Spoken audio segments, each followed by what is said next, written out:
What I'm about to teach you is going to surprise the socks off of you. Who was St. Nicholas? I'm about to show you who it really is, and it's going to shock you. Nick is a name for the devil! Could it be Satan? St. Nick is another name for Satan. Satan! Satan? Satan! St. Nick ain't no saint, is he? He's Satan Nick. Satan! This Santa Claus, or is it Satan Claus? That word Santa looks a lot like the word Satan. All you have to do is take the N out and put it on the end, and you've got Satan. Who is Santa Claus? He's the devil. It's the devil. Devil! He's the devil! The devil! Devil! He's the devil. Could it be Satan? Satan! Satan! Satan is Santa Claus. He loves to put children in hell. Ho, ho, ho, ho! Ho, ho, ho! He knows if you've been good or bad. Santa Claus, you sit on a throne of lies. Ho, ho, ho, ho! Liar! I want nothing to do with Satan Claus. Could it be Satan? Satan! Satan! Satan! So there it is. Hope you enjoyed this message. Yes! Have a safe and Merry Christmas.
Hello, my beauties and bees, and welcome, one and all, to this off-schedule episode, a very Christmas-centric special of Live from the Hive as part of the annual Purple Rhymes with Orange Christmas extravaganza, and we feature some amazing channels on this extravaganza. So please make sure to check out the other fine folks. I've dropped some of the links to some of them in the side chat. Anybody I missed should be able to get theirs dropped as well from one of my mods. But this has been a fun ride, and I am stuck here right in the middle of Christmas Day afternoon, and I didn't know what to do with myself, so I said, I'm just going to do an episode of Live from the Hive and then bring some friends in to fill out the rest of the time.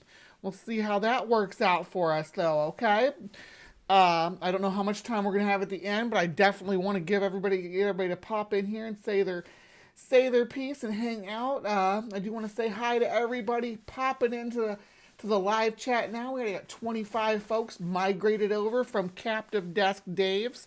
Or from the Grassman Chronicles, which was also broadcasting the show. So thank you guys so much for giving us some foundation, a support, if you will, to spend our holidays with if we don't have anything else to do. Now, I will be passing the torch. Who do I pass the torch to? Purple or Ember? Somebody who has that. Who has that available? Will they drop the link so I can pin it? I don't want to leave that out. Oh my goodness. Hello everybody. Look at everybody out here. Hi guys. I know a lot of people who don't who comment in my comment sections, but I don't usually get to see live or here. Who like watch my stuff later. Don't get up on Saturday morning to watch Live from the Hive. Well, this one's one for the later afternoon for you. And I'm not even gonna jack around with doing any more introductions because I know you guys are excited to see what I do here on Live from the Hive. So the first segment we do on Live from the Hive, and some of our regulars will let you know, is a segment we call Cryptic Corner. And we got a Christmas special for you on that one too. I'll see you right over there.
Welcome, my friends, to Cryptic Corner, where we explore the unexplained, the supernatural, the paranormal and hidden, the mysterious, the alien, the accursed, and the forbidden.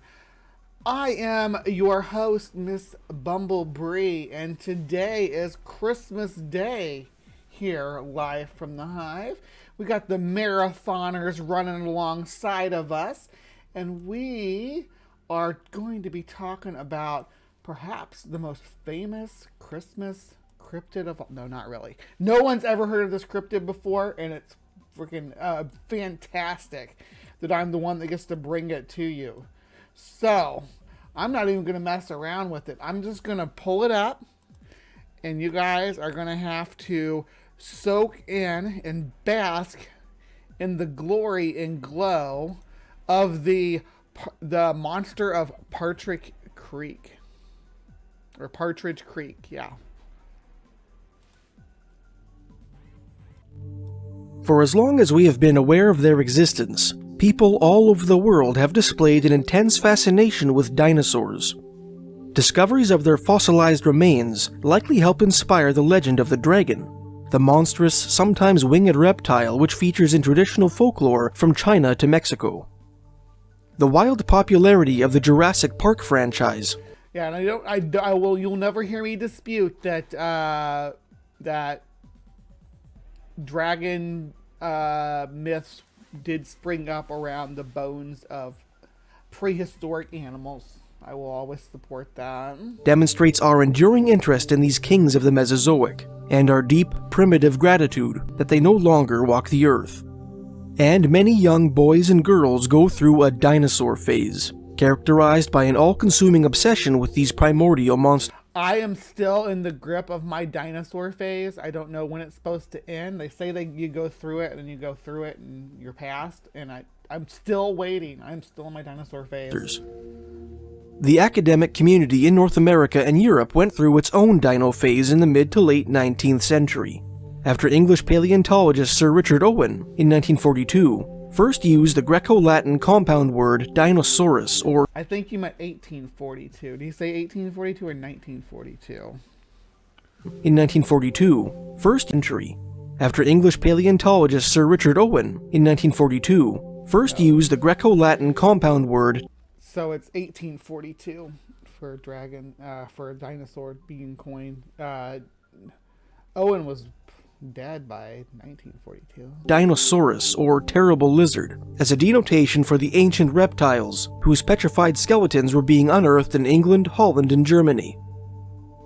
Victorian dinosaur mania veritably exploded a decade later, when Crystal Palace rules! Owen commissioned British sculptor Benjamin Waterhouse Hawkins with creating life-size sculptures of 33 dinosaurs, which were based upon Owen's interpretations of the...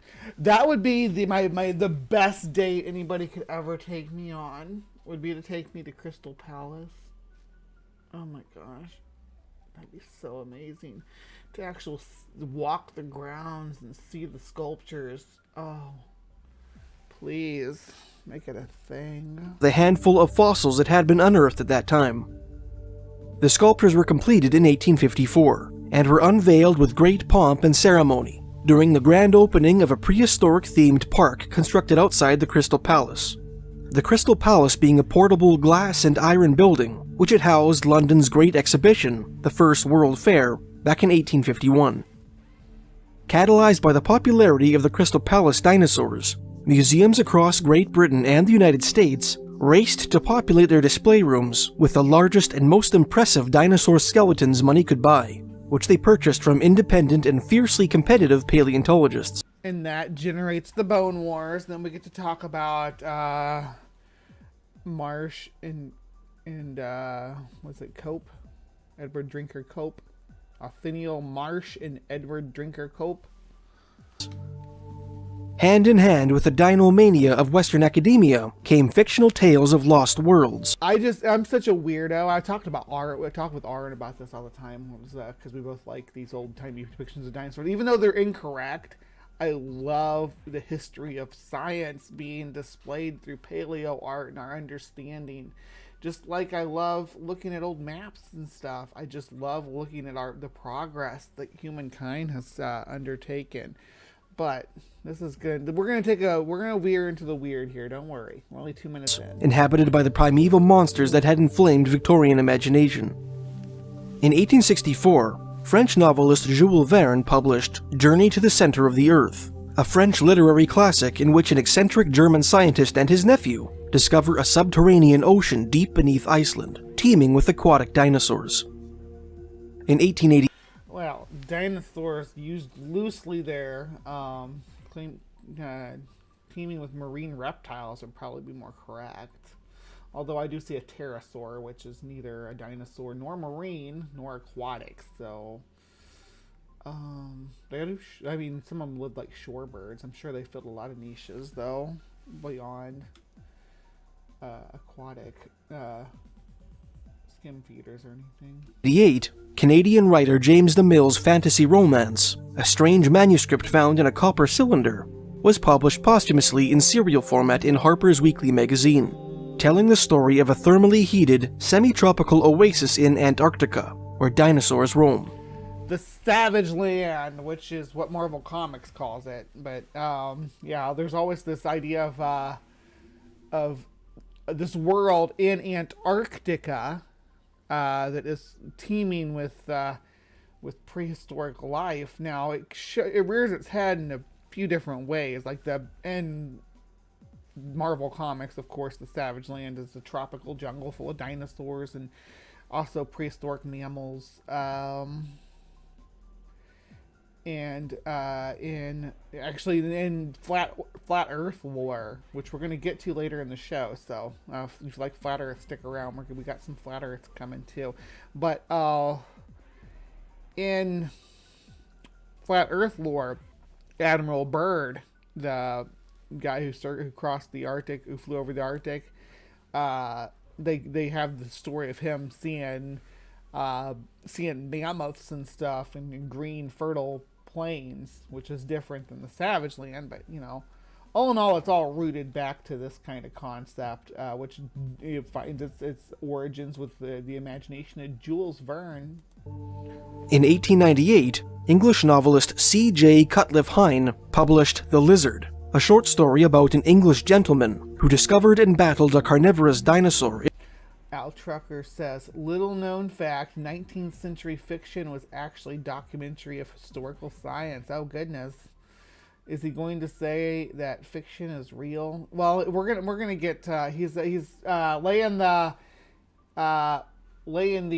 groundwork for the presentation, the whetting the palate of what the world was like back then and what they thought of dinosaurs during this time period, which we're going to have to lean a lot into. In a cave near the English village of Kettlewell. The following year, American writer Warden Allen Curtis's science fiction short story, The Monster of Lake Lemaitre, was published in the September issue of Pearson's magazine. And I might read some of these old stories for you guys if that's something you'd be down for. I might do some readings of them. I don't know. Curtis's not today, but in the future. Piece is written as the lost diary of a physician who discovered a living plesiosaur in a mountain lake in Wyoming, into the skull of which he transplanted the brain of his dying teenage companion. And in 1912, it's a really weird story, though. I've read it. British author Sir Arthur Conan Doyle published his science fiction novel The Lost World, in which the quintessential an ambitious young reporter accompanies an indomitable professor on an expedition to a remote stretch of South American jungle, which supports a robust population of pterodactyls. Pterodactyls. While dinosaur mania took Victorian culture by Dinomania is what he's calling it. I don't think they called it that back then. storm, a contemporaneous but unrelated furor gripped the Western mercantile world. As a consequence of the Industrial Revolution and the political upheavals that characterized the Age of Revolution, a wealthy upper middle class composed of industrialists, doctors, lawyers, bankers, military officers, and other white-collar professionals grew throughout the 19th century. Many members of this burgeoning social strata flaunted their new wealth and standing by furnishing their drawing rooms with pianos, or pianofortes as they were known at the time. luxuries which were once affordable only to the aristocracy. It became fashionable for middle-class women and girls to study piano performance. What does this have to do with dinosaurs? Where do we get off? We're like talking about piano lessons now. This is getting weird. Maybe we'll find out. An avocation redolent of high status and good breeding. And soon pianos were also making their way into the bedrooms of middle-class ladies throughout the Western world. The 52 white keys adorning every piano in the Victorian era were covered with veneers of ivory. And in order to supply that ivory, a brisk trade in elephant... Ah, we're getting into elephants now. I get it. Yeah, the demand for ivory piano keys, demand for elephant ivory tusks flourished in West and East Africa. So, I wanted y'all to think about this when you see an image like this, especially these older images where there's just mountains.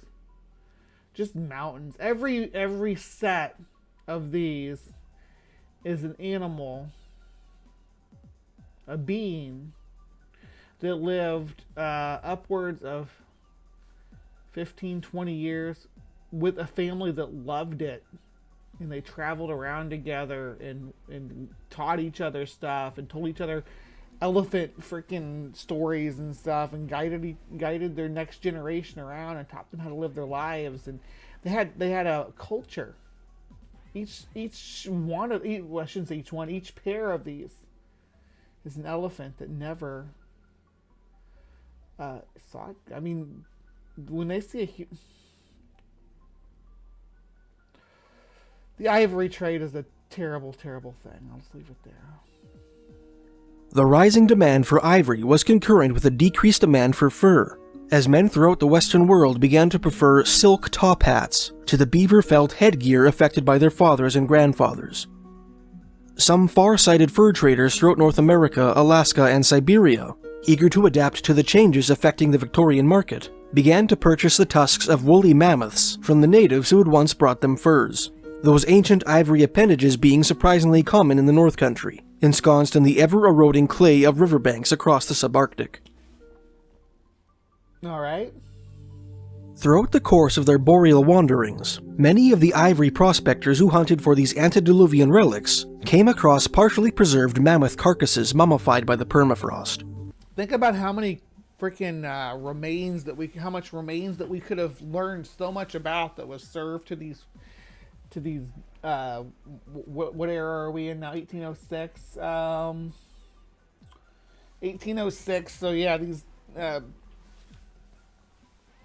guess that's Elizabethan era rich folk taking priceless remains of organisms in the North American permafrost, melting out of it, and turning it into fucking piano keys. In 1806, for example, zoologist M.F. Adams of the Russian Academy of Sciences learned that the body of a frozen mammoth had been discovered by Yakutian hunters on the banks of the Lena River in Siberia, with one eye still in its socket and its brain still in its skull. Despite that much of the mammoth's flesh was subsequently devoured by wild wolves and hungry Yakutian sled dogs, Adams managed to secure a portion of the animal's hide, which was so heavy that 10 strong men were needed to drag it to their boat on the riverbank. In 1848, a Russian Orthodox missionary named Kitrovo allegedly discovered the frozen body of a mammoth on the banks of the Kolyma River in northeastern Siberia, with food still in its stomach. So wait, are you going to say mammoths are dinosaurs? Because your video clearly says we're going to be experiencing dinosaurs, and the thumbnail had a dinosaur in it. So if you come, if you're okay, there are some dinosaurs in the future pictures here. Okay, let's say if you come at me with dinosaurs and you give me mammoths, I'm not going to be disappointed. And twigs still in its mouth. And in 1898, a prospector named Angus Graham reputedly came across the remains of a mammoth encased in ice somewhere in Yukon Territory, which disintegrated when it was exposed to the air. In the late 1800s, prospectors, fur traders, and ivory hunters began returning from the wilderness of northern Canada and Alaska with tales of living mammoths. In the May 5, 1889 issue of the Philadelphia Press, for example, a fur trader named Cola F. Fowler described his 1887 purchase of what appeared to be a fresh mammoth tusk from a native chief. When questioned, the chief informed him that he and his band had encountered a small mammoth herd north of Nome, Alaska, and that some of his hunters killed an old bull and a cow with their large caliber muskets. The March 4th, 1893 issue of the Sitka-based newspaper The Alaska. I would love for mammoths to still be around, but I think that if they were, if they had made it into the Common Era, I can't imagine that they would have been able to survive the Paleo-Indian period. I just don't understand how or where they would have survived at, where they wouldn't have been hunted just mercilessly unless they were on an island somewhere. That's why you like see the Wrangel Island mammoths. Now they were around until the time of the pyramids, were about 4,000 years ago or so, but they were on an isolated island in the middle of a frozen ocean. So yeah, nobody's going there to visit them. But they're talking about in a place where, you know, indigenous people had been living for thousands of years. Contained an article describing a Tahltan hunter's recent brush with a woolly mammoth in the valley of the Stikine River in northwest British Columbia. And an article in the October 1899 issue of McClure's magazine told a fantastic tale, which was later proven to be a hoax, regarding a successful mammoth hunt in the early 1890s in the Alaskan wilderness. On April 15, 1908, an incredible article entitled Le Monstre de Partridge Creek, or The Monster of Partridge Creek, appeared in the French popular science magazine Je sais tout. Later, Science magazine, not science fiction magazine. Okay, I'm here for it. Show me what you got. that year, an English translation of the same piece appeared in the July 1908 edition of the Strand magazine, a British publication which printed both factual articles and fictional stories. As a literary phenomenon, The Monster of Partridge Creek was the perfect marriage of the two different genres of literature above described, namely fictional tales of living dinosaurs and ostensibly non-fictional accounts of prehistoric monsters in the North Country. Specifically, the piece describes an alleged encounter with Ooh, go Esso! Go me. Keep doing you, Buzzer. 1 month as a creation watcher. Thank you so much. a dinosaur in Canada's Yukon Territory. The Monster of Partridge Creek was written by a Frenchman named Georges Dupuy, whom Wikipedia identifies as 50-year-old Dr. Georges-Marie Dupuy, a hard-headed Parisian physician. By the way, I'm changing the name of the Creation Watchers to something more clever. I don't like Creation Watchers, but it'll be something funny. And anatomical illustrator, respected in the medical community for his contributions to the field of combat surgery. In fact, the author of the piece was almost certainly the doctor's contemporaneous namesake and fellow Parisian, a 34-year-old journalist, writer, and translator who regularly contributed to the French sporting magazine L'Auto. In addition to writing articles on boxers, sprinters, and other athletes for the aforementioned publication, Georges Dupuy wrote at least one other short story for Je sais tout, which is set in Canada's Yukon Territory. Okay. Dupuy was a stampeder who had participated in the Klondike Gold Rush of 1897. In a saloon in Dawson City, the heart of Klondike country, he became acquainted with fellow writer Jack London, future author of the American literary classics White Fang and The Call of the Wild. Big name drop there, Jack London. I love Jack London's writing. Like London, Dupuy spent much of his time in Dawson, plying old sourdoughs for tales of their backcountry adventures. Dupuy made several trips from Paris to Yukon and Alaska in the decade following his prospecting days. On one such foray, which he undertook as a correspondent for L'Auto, he traveled to Nome, Alaska to report on the condition of the Bering Strait sea ice, over which some quixotic industrialists hoped to build a highway, the most difficult stretch of a hypothetical thoroughfare connecting New York with Moscow. Just before twilight, he reported, some 2 miles or less distant, we could see the little blue waves out there in the Bering Sea. Not once did it freeze more than 5 miles out at Nome, but there are periods when the strait freezes, unquote. In 1904, Jack London hired Dupuy to translate his short story anthology, The Faith of Men and Other Stories, into French. Is this report by Jack London, or are you just name dropping Jack London and putting all his stuff in here to sell me something? A letter to his friend and publisher, George Platt Brett Sr., in which he attempted to convince Brett that Dupuy was the man for the job, London wrote, quote, Mr. Georges Dupuis is a Frenchman, an artist, a journalist, and a man who knows Alaska better than I do. He has lived the life. I call him an artist, and by the word I mean not painter but temperament. He sees. From my talks with him, I see that he has the romance, the fire, the color, the idiom of the land," unquote.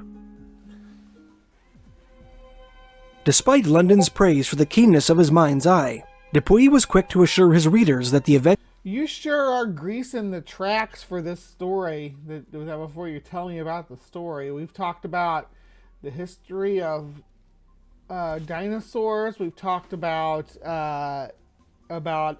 ivory piano keys, the ivory trade. We've talked about mammoth remains. We're talking about Jack London now. You're really greasing the tracks here, events fella. described in The Monster of Partridge Creek were witnessed by the physical eyes in his head. "The story which follows is in no sense a romance," he began.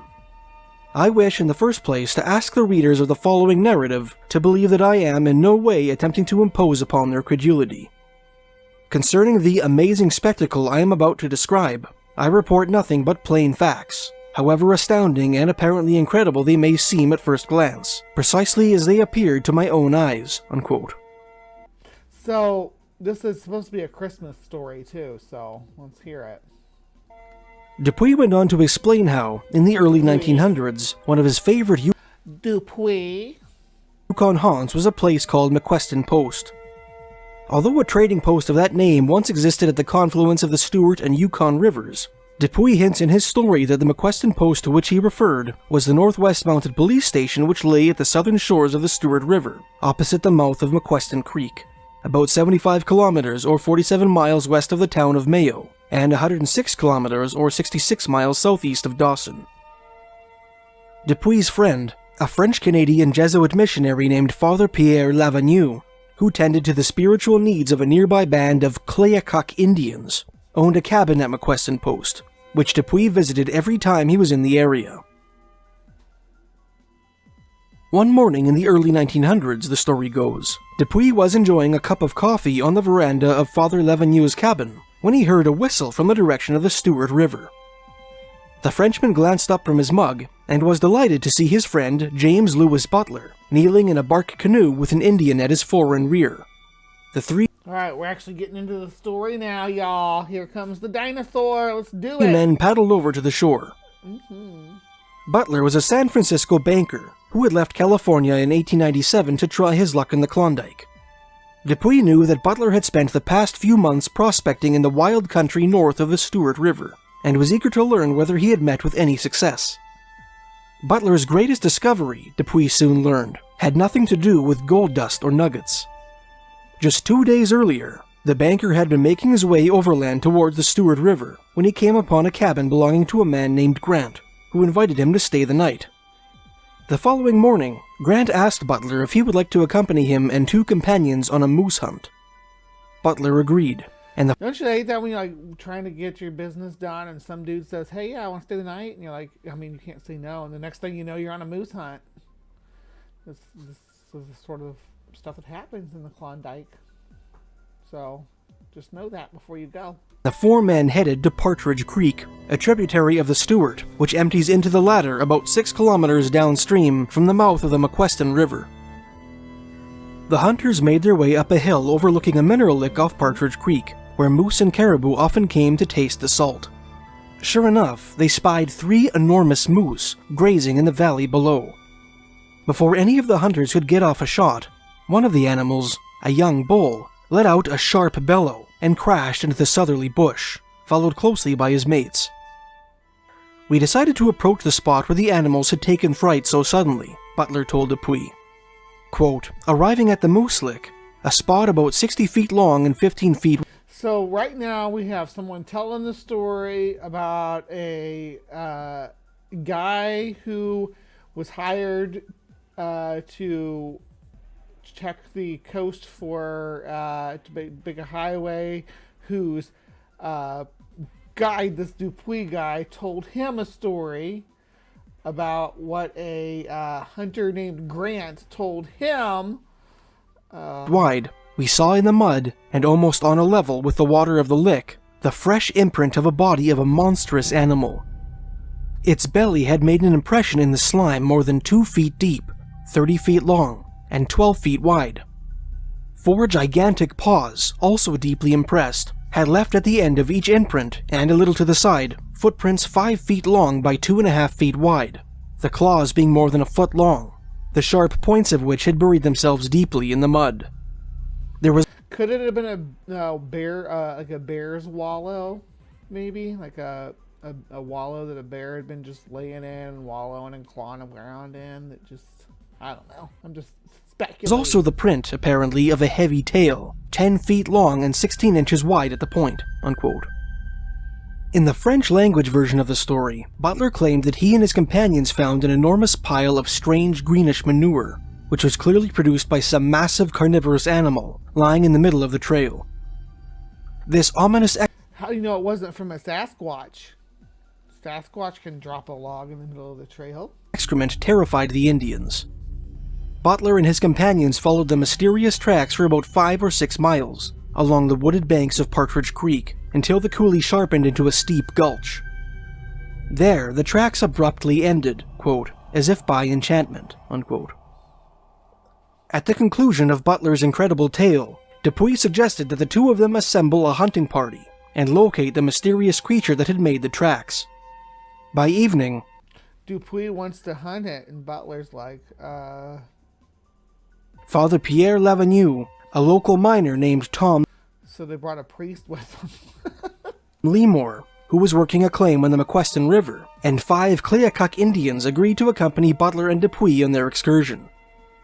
The Mounties who manned McQuestion Post, and a courier who was staying in the area, both of whom were skeptical of Butler's story, decided to remain behind with Butler's 2 Indian guides.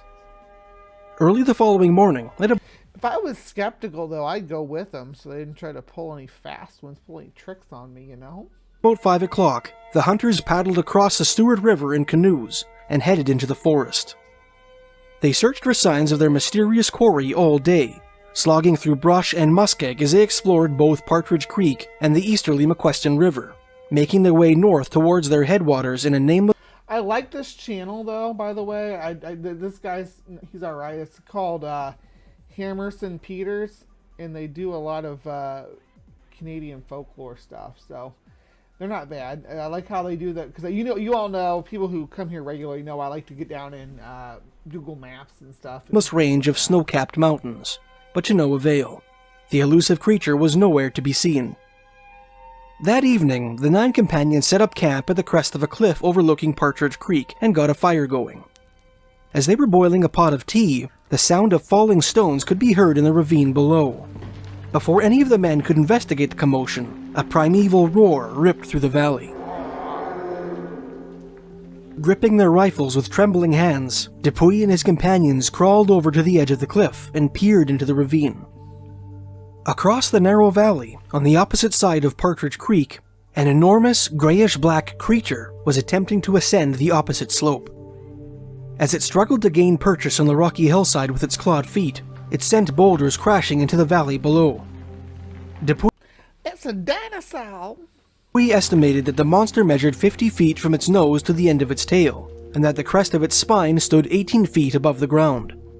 Its snout was, quote, surmounted by a horn like that of a rhinoceros, while its hide was like that of a wild boar, garnished with thick bristles, unquote.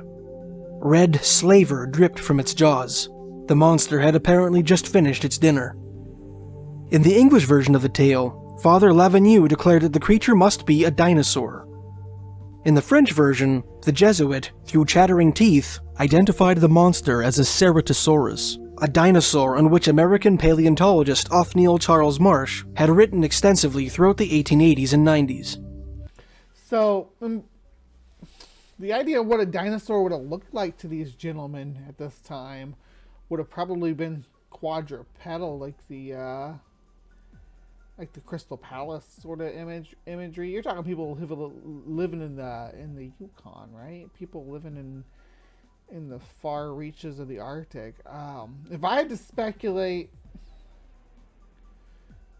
let me give more description and I'll speculate.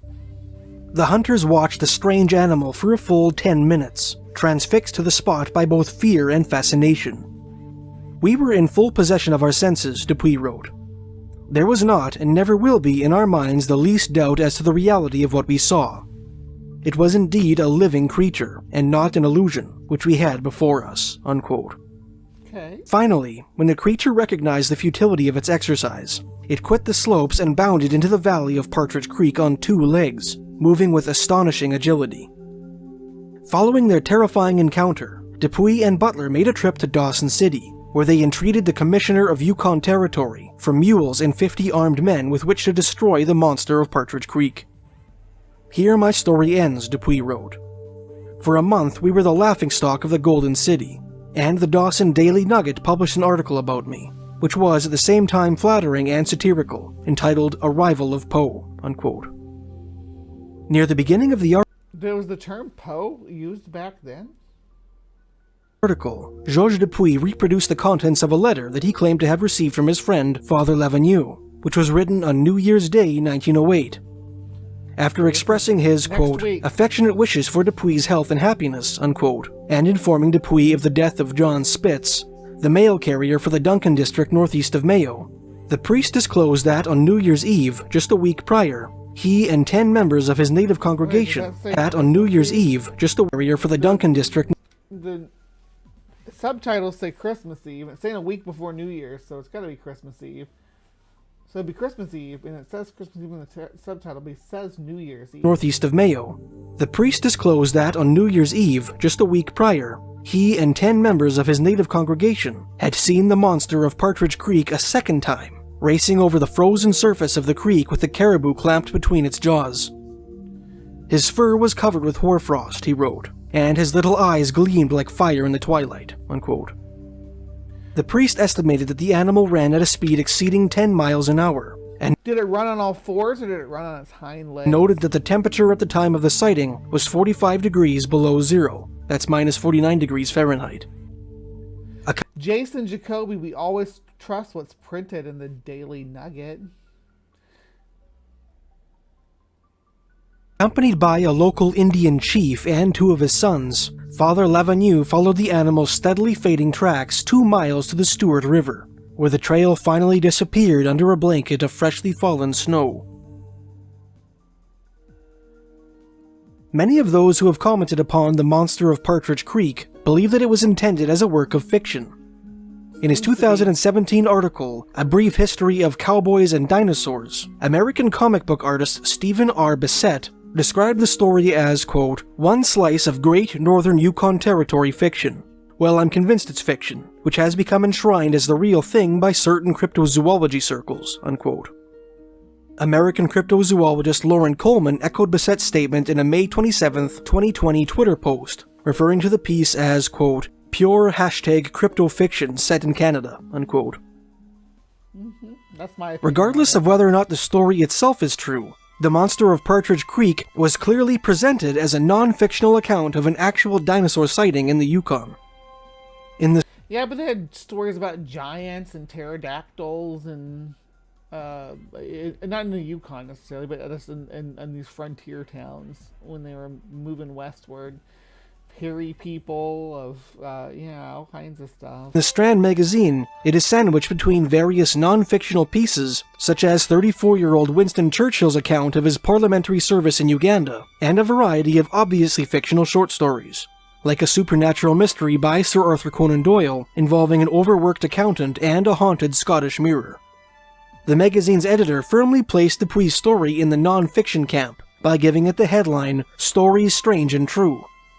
Then, as if to dispel any remaining doubt as to its veracity, he added a short preamble, a direct translation of its French counterpart in Je sais tout, in which he declared that the story's author is, quote, a well-known French writer and traveler, whose good faith is beyond question, and who takes full responsibility for his narrative, which, it may be noted, however remarkable, is in no way contradicted by known scientific facts, unquote.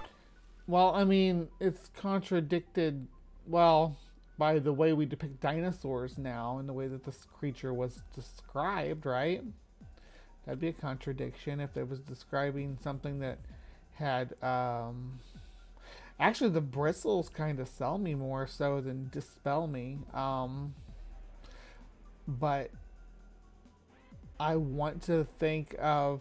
I honestly, I'm going with like some kind of ungulate.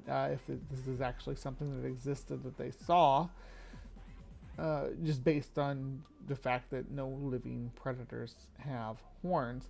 Now, a suid, like a big hog, which is described as resembling, might actually, might actually eat a dead caribou. Subsequent to its debut in the Strand magazine and Je sais tout, The Monster of Partridge Creek was republished in newspapers throughout North America. The verbiage of these reprints often deviated slightly from the original, undergoing a subtle kind of rewording to which non-fictional news articles are often subjected, but to which fictional pieces are invariably immune. Some articles declared that Tom Lemore had taken 3 photographs of the creature during the encounter which Dupuy described. Galvanized by the sensational articles, 29-year-old Hugh Grosvenor, the wealthy Duke of Westminster, reportedly planned a hunting trip in Yukon Territory for the express Great white hunters, all the royals and their children go out into the dark continents and lost lands and hunt the big beast of the wilderness. Purpose of bagging the monster of Partridge Creek.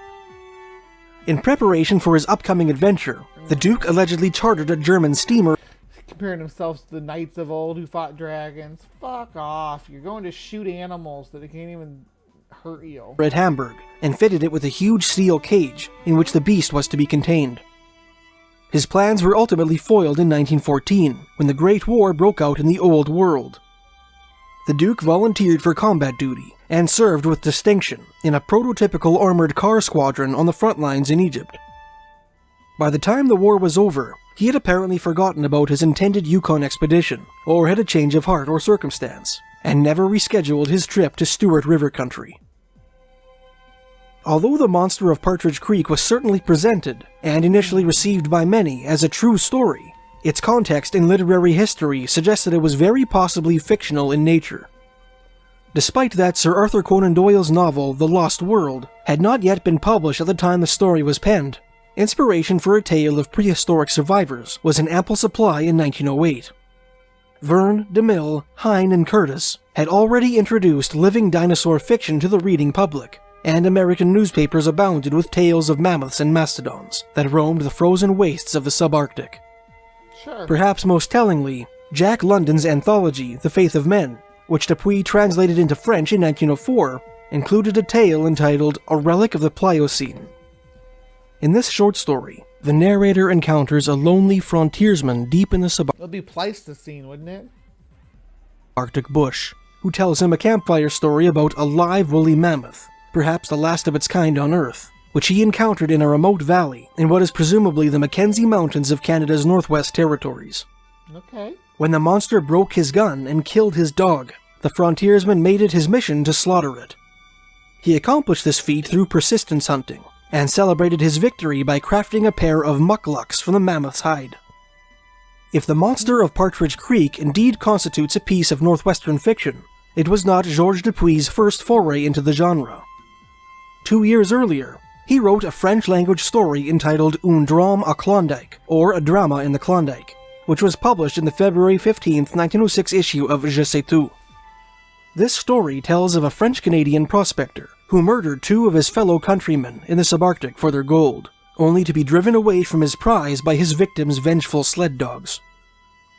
Its context in literary history is not the only indication that the Monster of Partridge Creek might be a fictional creation. In the very first paragraph, Dupuy refers to the Indians of the Stewart River as members of the Clayoquot tribe. In his French-language version, he implies that the Clayoquots comprise a band of Snow Indians, the Snow Indians perhaps being a general... I think that's a little, yeah, I don't know. Yeah, they're talking about Dene tribe, though. That's going to be further south and west, right? ...denotation for the Dene. In fact, the natives of Stewart River country are members of the Northern Shoshone First Nation, no bands of which go by a name bearing any resemblance to the word Clayoquot. The Koyukuk Indians, on the other hand, whose name the word Clayoquot strongly evokes, are members of a subdivision of the Koyukon Nation, whose historical homeland lies in central Alaska, far from the Stewart River. Right. Dupuis' inclusion of the Kleakuk Indians in his narrative, considering his intimate familiarity with the North Country, almost seems to be a subtle wink to his sourdough friends, to whom such an error, unnoticed by the vast majority of readers, might seem glaringly obvious. So maybe it's like the drop bear, maybe it's that kind of folklore. Dupuis' friend Jack London inserted a similar inside joke into his novel The Call of the Wild, with his inclusion of the murderous and completely fictitious Yehat Indians.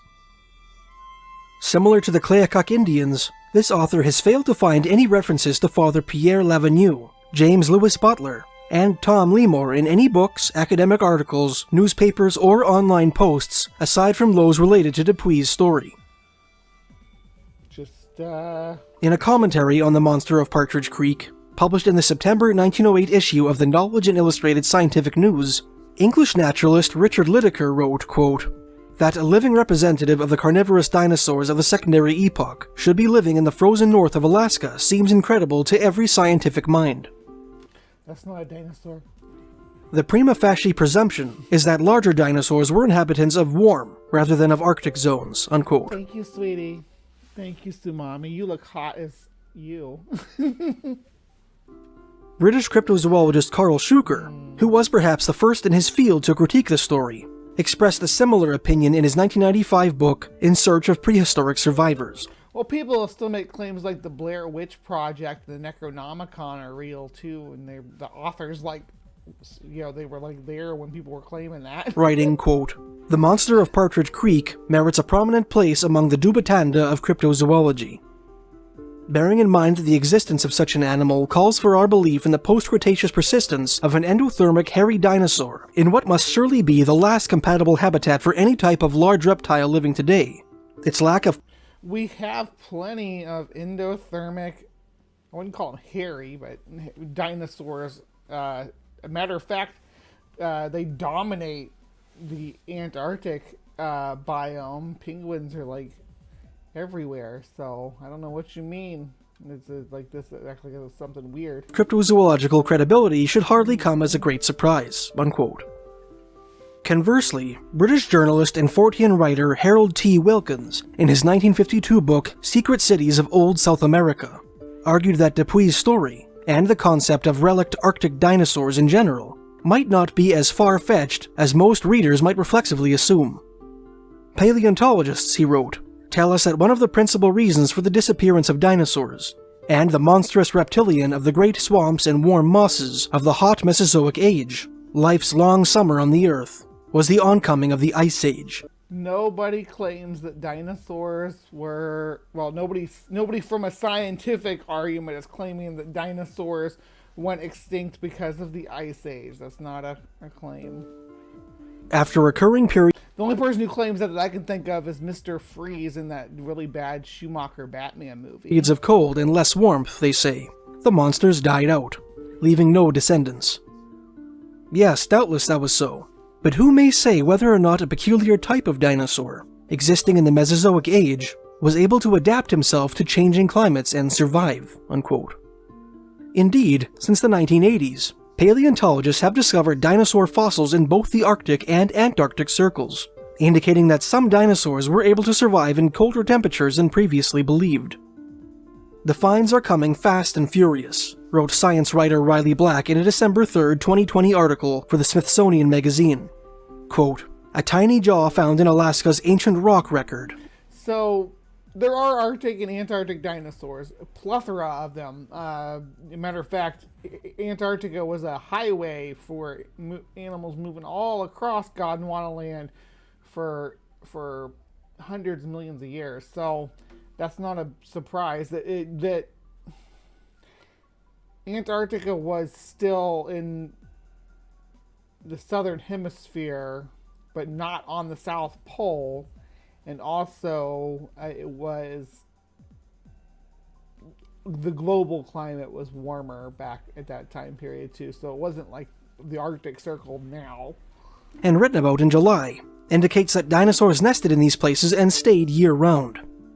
The ongoing identification of new species, not found anywhere else, highlights how some dinosaurs adapted to the cold, unquote.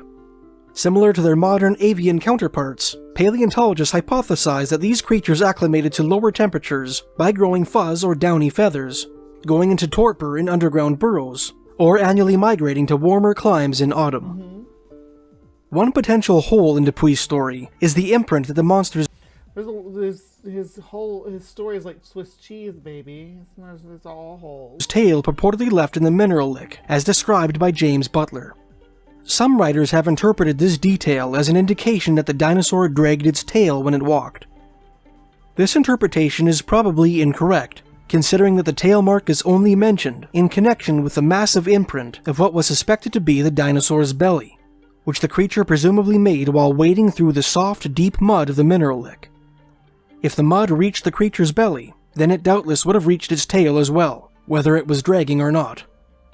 Whatever the case, the notion of a tail-dragging dinosaur accords perfectly with the I want to know how many claws it had. How many toes did it have? Tell me. mainstream Victorian and Edwardian perception of dinosaur biomechanics, which held that dinosaurs dragged their tails on the ground when they walked.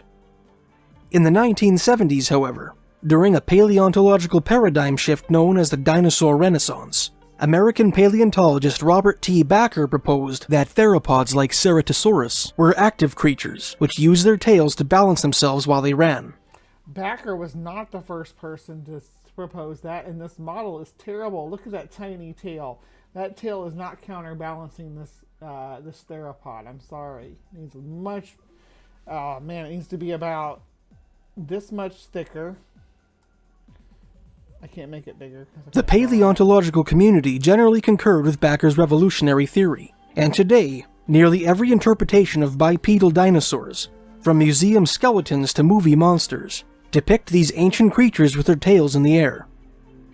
In recent years, theories on dinosaur locomotion have begun to come full circle, with the discovery of what have been interpreted as dinosaur tail drag marks, clear indications that some dinosaurs did indeed drag their tails when they walked. As Which ones drug their tails, though? You want to make that claim, you're going to have to support Victorian it. scientists initially suspected. In 1922, newspapers across North Therizinosaurus, I bet. America reported that a family of carnivorous dinosaurs resembling Ceratosauri had been spotted in the Soviet Union's Kamchatka Peninsula. Indigenous hunters allegedly discovered the mangled remains of a young Ceratosaurus in Russia's boreal wilderness, and brought one of its severed feet, which was the size of a man's head, back to civilization. Some journalists who commented upon the story suggested that these alleged Russian dinosaurs might be kin to the monster of Partridge Creek, speculating that such creatures might cross the Bering Strait during especially severe winters, when Kamchatka and Chukotka were linked to Alaska by an unbroken stretch of ice. When a subsequent expedition in search of the Russian dinosaurs proved fruitless, some suggested that the prehistoric remnants abode within the Chersky Mountains, a range newly discovered in northeastern Siberia, between the Yana and I bet they found a frozen rhinoceros or woolly rhino thawing out of the permafrost. Indigirka rivers. Throughout the 1930s, Canadian writer and former Hudson's Bay Company inspector Philip H. Godsell wrote a number of articles in which he included a story that had been told to him by his friend Frank Beaton, the HBC's chief factor at Fort St. John, British Columbia. You get a bunch of layman hunters out there in the field that have never seen a rhinoceros before. You know, they're indigenous to the northern Siberian steppe, or maybe they have heard of a rhinoceros before, but they've never heard of one that looks quite like this. So they give it say it's a dinosaur. Beaton had heard the story from a scientific party, whose members had heard it from one of their Indian guides, a Cree named Chakina, who had, in turn, heard the tale from his father. Sometime in the late 19th or early 20th centuries, Chakina's father had purportedly traveled to the upper Liard River country, in what is now southeastern Yukon, where he fell in with a primitive tribe of Dene Indians. Around their fires, Godsell wrote, these Stone Age people had told of a medicine valley to the north, inhabited by monsters of fearful size and ferocity, unquote. One of the Cree's new Dene acquaintances produced a scrap of buckskin from his medicine bag, on which had been burned the image of one of these monsters. The Cree treasured the charm for years. A wild timber wolf can get about, they can reach, let's see, in pounds, about 155 pounds is usually around the max for a large wolf. And eventually bequeathed it to his son Shekinah, who in turn showed it to the scientific party he was tasked with guiding. The scientists told an incredulous Beaton that the figure depicted on the buckskin scrap was a dinosaur, drawn in flawless anatomical detail. The world will never know what Georges Dupuis' opinions might have been on the alleged Ceratosauri of Siberia, the story of Shekinah's buckskin drawing, and the controversy that his tale engendered. The journalist died prematurely in 1911, just 3 years after the publication of his most contentious The dinosaur trapped him down and found him and... article, bringing the secret of Partridge Creek with him to the grave. Paleontologists, cryptozoologists, and literary historians can speculate all they like as to whether his tale has any truth at its core. But until definite answers in some long-forgotten letter or long-lost journal are discovered and brought to public awareness, the monster of Partridge Creek will remain one of the great unsolved mysteries of Canada. Well, that was a wild ride. That was a wild ride, Hive. Did you think that we were going to discover all these deep secrets of the creature, the monster, the beast of Partridge Creek? Let me know in the comments down below.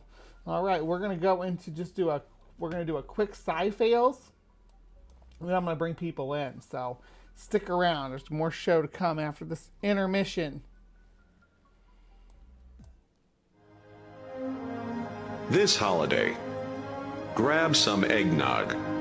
Let's gather around the fireplace and celebrate the birth of our blessed Lord with the soothing sounds of a very special Darth Dawkins Christmas collection.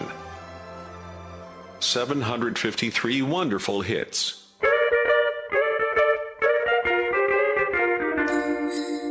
Here we go. Shut the fuck up. You're totally clueless, so stop with the shtick. Don't ever talk me, you're being rude. I'm old enough to be your fucking father, dude. Shut the fuck up. All your favorites are here, in one spectacular collection. You come into my room and mute me. Restore my mic, you fucking troll. Doobie's a fucking asshole I can't tolerate anymore. I've had to quit this server 4 fucking times before. Digitally remastered and expertly rendered in high-quality audio. Never before has such a splendid compilation been put together. So the problem with homosexuals is that God made male for females. The Bible is very clear. Don't be queer, don't be queer, don't be queer. Thank you.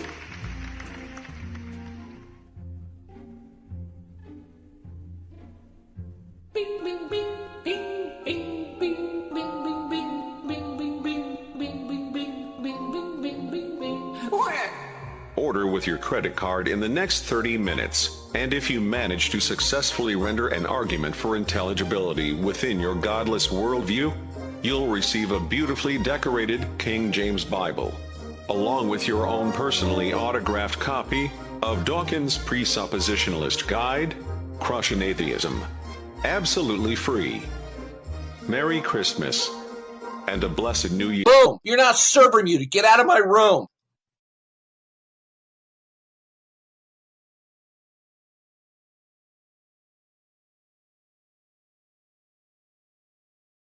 Hello, my beauties and bees, and welcome to an episode of Sci-Fails. This taking place on Christmas Day with my beautiful Hive, joined by anybody who's not a regular from the Christmas Marathon, the Purple Rhymes with Orange annual extravaganza. So please make sure you like, subscribe, and share so that everybody else can take part in this fantabulous annual event along with you. All right, so let's jump right into it because I just wanted to go back to the classics for today's sci-fail. So we are getting some straight up flat Earth. Let's do it.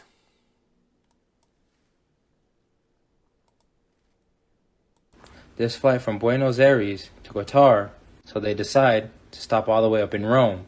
Like, if we're on a supposed globe, why not just go straight across Africa? Because from Buenos Aires to Qatar, look, Rome is on the way.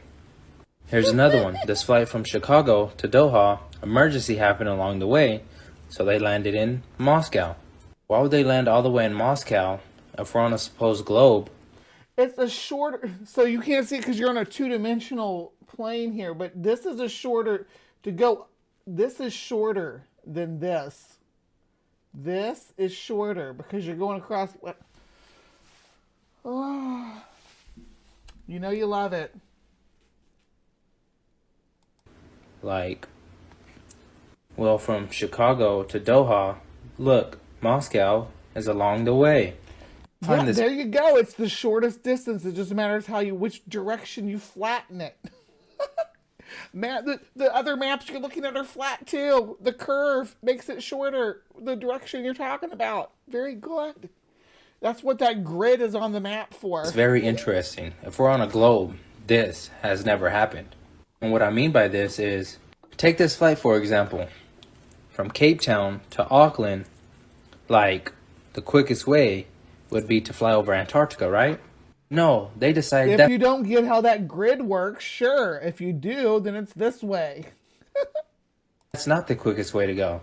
They decide to fly all the way to Dubai, then Auckland. Maybe because that is not a continent. It's actually an ice wall that surrounds us. Take this flight, for example. But this one will really hurt your head. This flight from Buenos Aires to Perth, Australia, like the quickest way would just to fly over Antarctica. Doesn't matter which way you look at it, from Buenos Aires to Perth, Australia, it crosses the equator twice.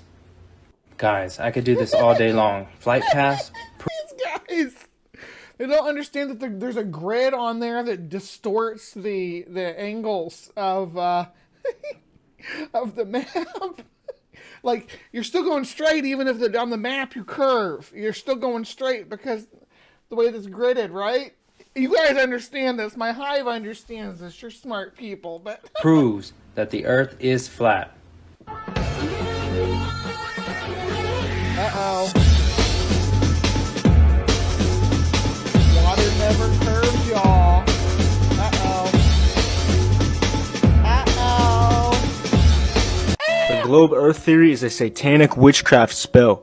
Hell yeah! You don't have to sell me on it, baby. I'm already on board. What's this? Oh man, I got to get all these medieval ideas out of your head. Notice at the Oh, Disney. Disney's part of the cabal, of course. Why wouldn't he be? beginning there, he said you got to get all these medieval ideas out of your head and start allowing these new ideas to come in. Remember, he was a witch. This new idea was not actually accepted by anyone back then. Oh, bullshit. Are you talking about back? When you say back then, are you talking about when the Sword and the Stone was made by Disney? Or are you talking about what he's saying, medieval ideas, the medieval period? In which case, it depends on where you were in the world, what you thought of the cosmology of the world around you. And frankly, every single ancient civilization had the same depiction of the universe. The only ones to deny this have been NASA. Let's look at this map here now that you popped your head out of the way. Okay, so we got some Greek stuff, Navajo. This is really forced on the Navajo. No, they do have a flat symbol of the world, but it's symbolic. It's not actually what they think this happening under a dome. The Babylon, what's Mesa? I don't know what you mean by that. Japanese, Persian, Viking. Yeah, the Vikings had the tree with the different levels and stuff, though. It wasn't like all flat. It was complex. It was layered, and there were branches and Yidril. and then there was, Midgard and Alfgard and all these other guards, the different worlds. And I don't think anybody that's going to be promoting Vedic science is going to be on board with what you're depicting here as their cosmology either. The Mayans aren't here to defend themselves. I don't know if this is BS or not, nor the Inca. The Hebrew goes right along with the Babylonian. I mean, they kind of shared the same region and the same. They overlapped a lot with their culture. The Australian and I guess Aboriginal people.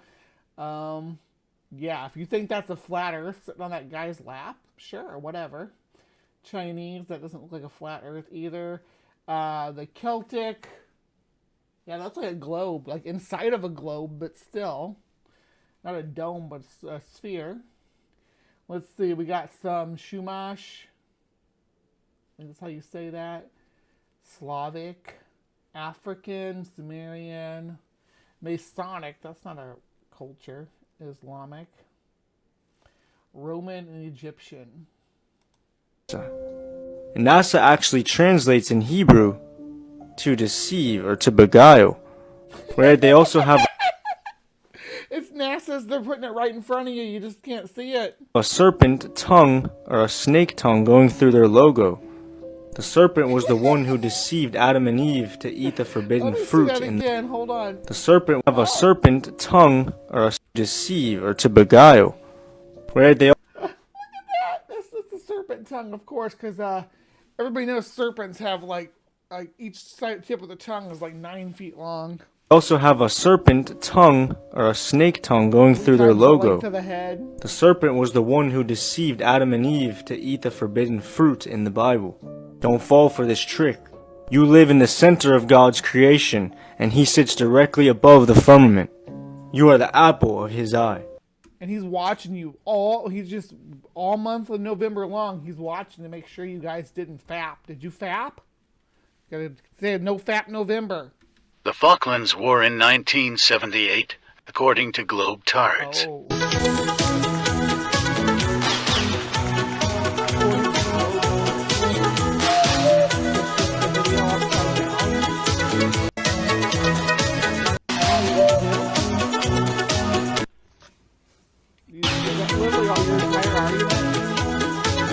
Crap, and there's such a beautiful flat earth proof in the show episode that you just got to post on it. So that's what I'm doing.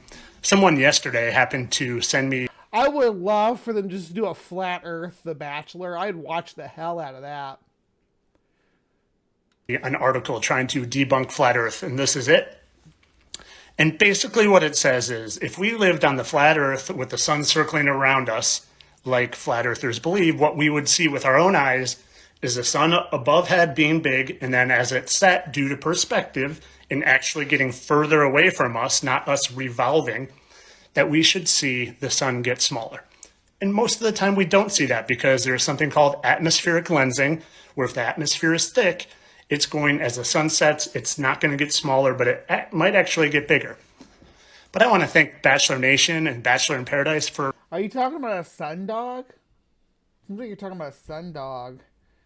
I know the African mythology, as if Africa doesn't have as many as different unique mythologies as the rest of that map, or the rest of those maps combined. They could have just done the whole thing again with just African cultures and their ideas on cosmology. I thought it was No Shave November. Yeah, it's No Fap November, but the No Shave November is to hide it, so you can't see it to fap it. Okay, I'm convinced, says Mark Caesar.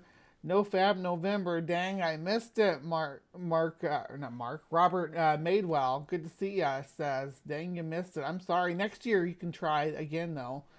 The use of the trunk in the soil and the roots exposed was very reminiscent of the myth of the tree mythology. Yeah, trees are more of a, I think trees are more of a truthful symbol of life in cosmology and everything than anything. And ABC for providing this lovely shot without a lot of atmosphere, and you actually see it from above head as it's setting, it gets smaller. The article literally says, we would notice this if the Earth was flat and the sun was local and revolving around us, but it says we don't see that. But we do see that. So thank you. Oh, it's the way that on the camera, the setting. It's gonna escape me until I stop trying to think of it. But there's a setting on the camera where you can control how much light is pulled in. In some cameras, most modern cameras have a setting where the standard is for it to be auto. It does it by its own. You can manually do it too. ISO, that's what I'm thinking of, to balance the ISO as you're capturing changing lighting conditions. It's supposed to adjust automatically, but you can manually do it as well, and it's going to change the size and shape of lights. You can use it to make a phenomenal, beautiful effect that's popular in Christmas cards and stuff called bokeh, I believe that's how you pronounce it, BOKA. But it turns it's what turns lights and like Christmas lights into glowing spheres in your background. Really makes it look fancy. Or candlelight turns them into glowing spheres. But yeah, bokeh. And you use ISO adjustments to generate that. And the same thing's happening here with the sun. Oh my, silly glurf. You've never answered why you haven't used an Earth's curvature calculator. Like, why are you trolling me, bro? I talk about it all the time. I try to teach you silly glurfs, you globe believers that don't understand. We're called glurfs. I didn't even know that. I'm going to have to change. I'll get my license renewed. I'll have to change that. I didn't even know. Understand the convexity of your ball, but it's actually really simple to figure this out. I mean, first and foremost, you really should know the math, but if you can't figure out the math, just use an Earth's curvature calculator. All of them are the same. They all reflect 8 inches per mile squared. What don't you understand about that? See, there's a difference between a glurf and a globe believer. Glurfs just are in denial all day long. They make up things, dart lawn, you come up with completely fabricated stories. Now, a globe believer like myself, you're just a person that was indoctrinated and believes in the globe. So, the tangent, yes, that's how you figure out the math of the drop. That's going to give us our hidden height. That's going to give us the base to every single equation. If you can't agree that your ball curves at 8 inches per mile squared, then you have no idea about the... Even with... So if I were to grant the 8 inches per mile squared, you'd have to also account for changes in plate tectonics that could alter that over certain areas. So even if there's an average of 8 inches per mile per square, you could still be in a 1,000-mile area that's completely and utterly flat and still not be in any kind of refutation to the globe model. Math. Try again, silly glurf. You're clueless. Absolutely clueless. Figure it out. I'm about to show y'all what's in the middle of the flat earth. This information is coming from the book of Enoch. Let's see what the book of Enoch says about the middle of the earth. This is the Repus Negra. You know what? I'm tired of doing this alone. I think I'm going to open things up and let some people's in. So, let me see. We're going to do it this way. So, we'll finish this video with some friends. We'll have to move this over here, though. All right, there we go. Let's do this. Come on in. Join the fun.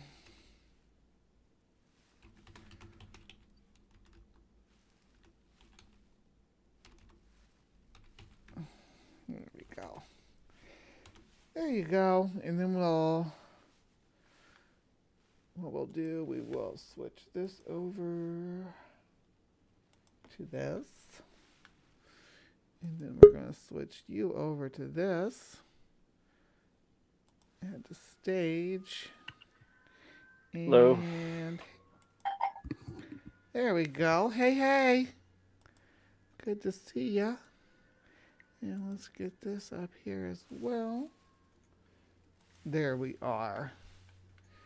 So now we're set up for everybody to hang out and watch this with me. And I like this setting better. I don't know about you.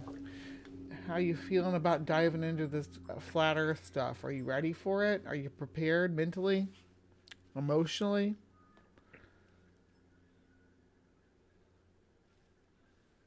Can you hear me? Can you hear me? I can hear you now. Oh, you Can you couldn't hear me? hear me. Yeah, I can No. hear you now. Let me check my settings in here too. Yep. Test. Go ahead and say something. I'm looking at your meter now. Testing. There we go. Hello. You could. I was talking earlier and you couldn't hear me, but Yeah, you I can hear me figured now. something's wrong there. All right. Yeah. So how are you today? Have you had a Merry Christmas? Plans fell through, unfortunately. I'm sorry to hear that. Yeah. Well, we got some Slim Cyborg showing up. Hey. We got. You ready for some flurfiness? Sure. The middle of the earth is described exactly like this in the book of Enoch. Can you all hear that? Yes. Yeah. Okay, good. 1 Enoch chapter 26 says, "And I went from thence to the middle of the earth." Verse 2, "And there I saw a holy mountain." Verse 2, "Underneath the mountain to the east there was a stream, and it flowed towards the south." Verse 3, Everything would be from the south to the south if you're at the North Pole, though. Every river flows south. So what he's saying is rivers go directions. Cool story, bro. So far, that's what we've gotten. Yeah. "And I saw towards the east another mountain higher than this, and between them a deep and narrow ravine, and it also ran a stream underneath the mountain." Verse 4, "And to the west thereof there was another mountain, lower than the former, and of small elevation, and a ravine deep and dry between them." Verse 4, "And another deep and dry ravine was at the extremities of the three mountains." Verse 5, "And all the ravines were deep and narrow, being formed of hard rock, and trees were not." Are y'all keeping up so far? I am trying to make sure that I understand all of the little silly things that he's trying to throw out there to. It almost seems like to confuse you, but once again, there's a reason why the Book of Enoch was taken out of the Bible, and this is exactly the reason. Is because it's so nonsensical and it's so weird and batshit crazy. They're like, "Hey, can we parse this?" And they're like, "Nah, we gotta move that out. We gotta get that out of here." And yet Revelations somehow managed to stay in. Yeah, well, Revelations is a fever dream, though.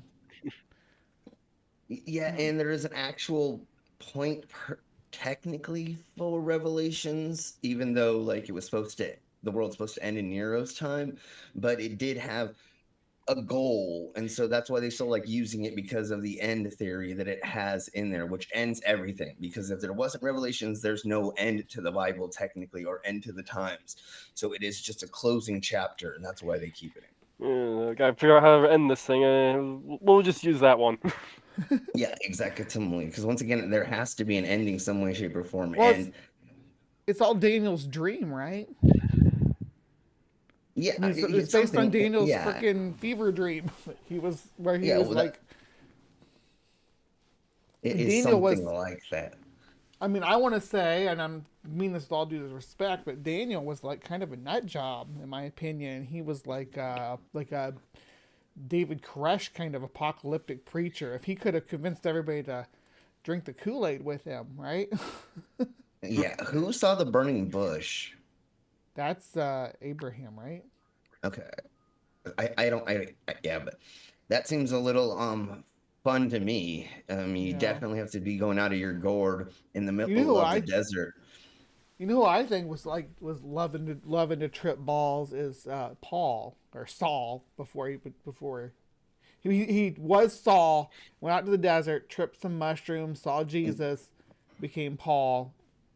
Said, was it mushrooms or was it some kind of other hallucinogen?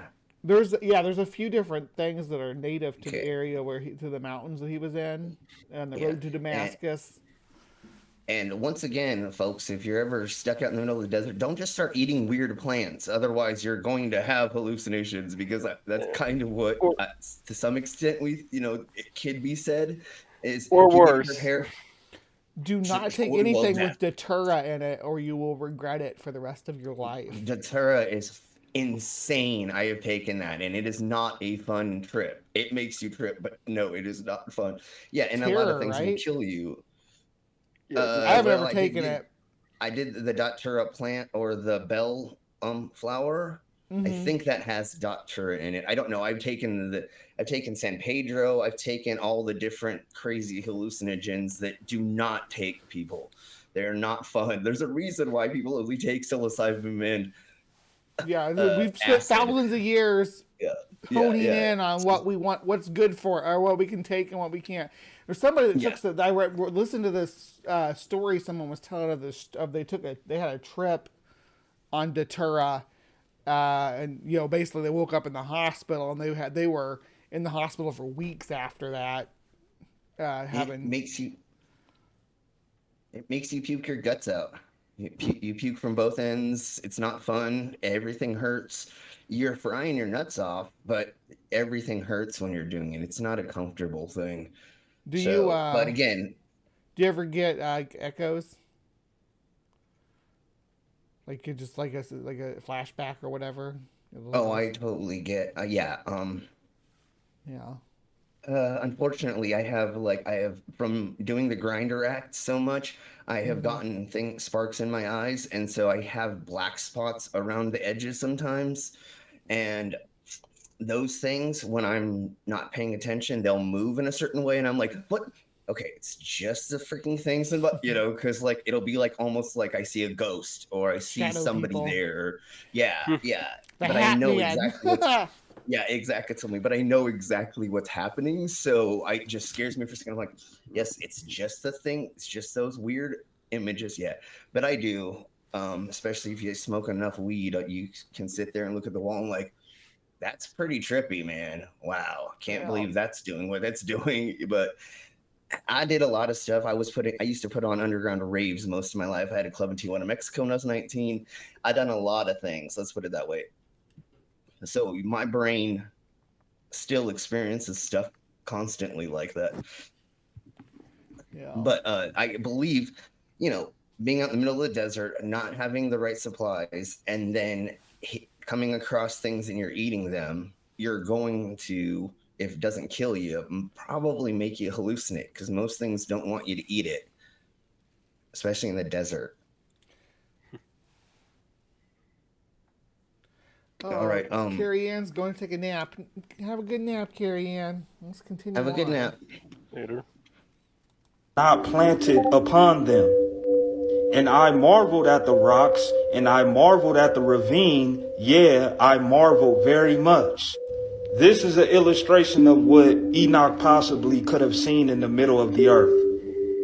And I believe that the North Star sits above this mountain. No. So he thinks there's a mountain at the North Pole. He probably thinks there's a hole at the bottom of the sea, too, because there's a song that says there is. He's getting it wrong. It's a pyramid. Duh. No, the pyramid's at the South Pole. Oh, Jesus. I got them wrong. Sorry. I got them. Ask the penguins. Don't apologize. Yeah, but the North Pole is not above anybody's head, right? I mean, it's a directional thing. The reason why they use it is because it's that way and not above you, right? So how could it be? Never mind. Making sense of the idiocracy, it doesn't, you don't need to do, I get it. Isn't this guy using a flat Earth map, too? Oh, yeah. Well, see, whatever that was that they just showed was from, it was technically a flat Earth map, but it was more of like an illustration and not, but whatever. The insanity of some of this stuff is crazy. And I want to know why, homie, you have your face covered doing this. Does he always cover his face when he does his TikToks? I don't know. It's a look. I mean, that's a look. It definitely is one, but that makes me. I want to claim sus. I want to be like in Among Us. I want to be like you're the you know. When the slim cyborg calls you sus, you know you fucked up. Yeah, exactly. I'll give the face covering a pass. I mean, not everybody wants their face on camera. No, I know, Yeah. but if you're trying to tell the truth, if you're trying to give out the information to the people, it seems a little sus that you want to cover your face. But you're right. That's the kind of talk I'd expect from anthropomorphic wolf, though. Yeah. I've got lots of anthropomorphic wolf AI art I need to send you. Darkness into a mountain, the point of whose summit reached heaven. And I saw the places of the luminaries and the treasures of the stars. So here's a wind tracker on Google Earth. This video is going to show you what the wind patterns look like in the North Pole. What? You want to see what the wind patterns look like in the North Pole? What does that have to do with anything at all? Oh my Jesus Christ! I bet they rotate, and with the atmosphere. I'm sure there's going to be a pattern that they're going to make that nature does, and then he's going to claim that that is like the circle of something, or the star of something, or the geometrical shape of something that proves the something because of wind. Yeah. Here we go. This is the North Pole.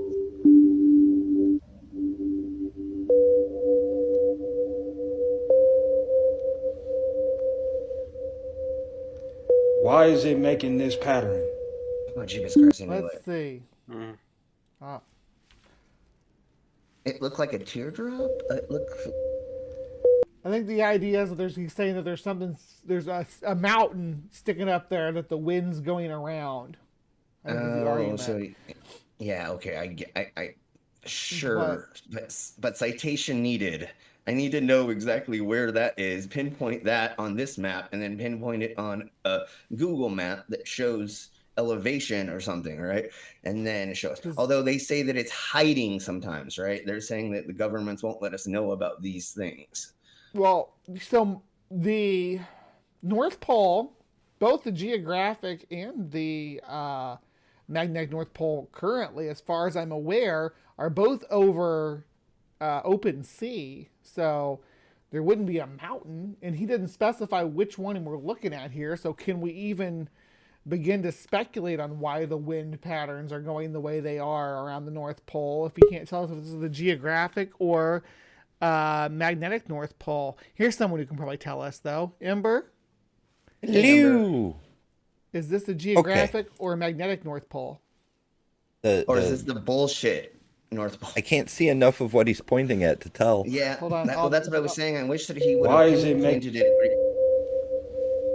Hold on, we'll go back just a second. Why is it making this pattern? Okay. Areas of the poles are cool. The areas of the poles are cooled when the areas of the tropics are warmed. This is kind of converging there, as far as I can tell. I don't know if I can zoom it in any. That's as far. That's what's annoying about the adaptation between vertical and horizontal. Because here we have me doing a horizontal in response to someone doing a vertical in response to someone doing a horizontal. So it makes it hard for us to zoom in, and they got even a smaller screen on here. So for fuck's sake, it makes it harder to fit in when there's this size. Never mind, sorry. Honestly, it looks like a Photoshop effect. It's located in the center So he said that was the data. Well, it was taken from a weather service, and that was the wind. So once again, it could be anywhere in the middle of nowhere because it's not showing us land masses. And once again, it doesn't give us a destination, right? There wasn't a latitude and longitude or something like that. So, and I want to say too that when it comes to the North Pole, unfortunately, and because nobody lives there, our satellites don't point directly at it. So this is probably built from a patchwork of of satellites pointing from different angles that make a bizarre looking swirl up there, blank spot up there that doesn't actually exist. You know? Yeah, it could. Yeah, totes.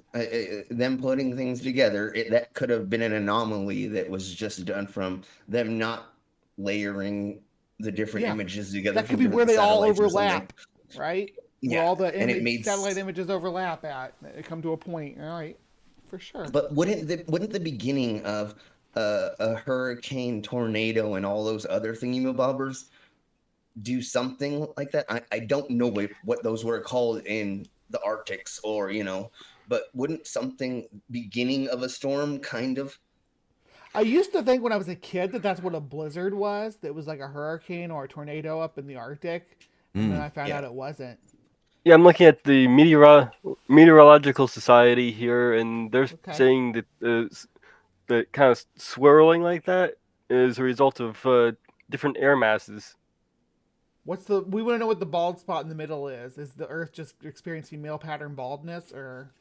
Yeah, no, it's just from swirling like a little cyclone. And the other thing that could be happening that people forget or don't, or if you don't understand weather systems, could be passing over. That could be a valley, and for some reason, the valley is causing there to be a dip in that and making that look like that as well. Not something sticking out of the Earth, but maybe being lower than the rest of the area as well, right? I mean, there's multiple things that could be happening here.